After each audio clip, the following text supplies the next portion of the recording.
Let's bake some sourdough chocolate chip cookies. Our cookie jar has been sad lately, so let's fill it up. I started off with 220 grams of all-purpose flour, a teaspoon of salt, a 1/4 teaspoon of baking soda, and a 1/2 teaspoon of baking powder.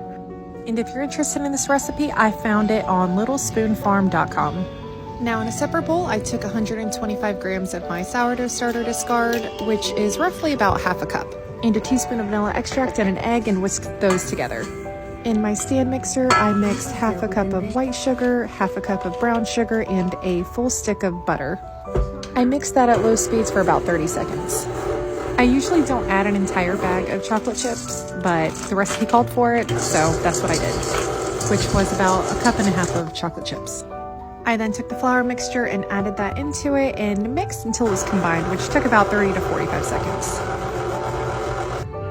And now this is where we can add our sourdough mixture. I was really careful not to overmix it, so I ran the mixer for just a few seconds, and then I took a spatula and just mixed it by hand until it was combined. Now the recipe did say to chill for at least 2 hours.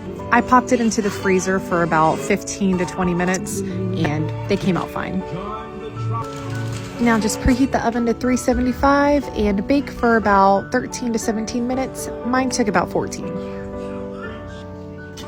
And now we can fill our Santa cookie jar up. If you're interested in starting your own sourdough starter, I do have an entire playlist up on my page, so be sure to check that out. Thanks for joining. Bye.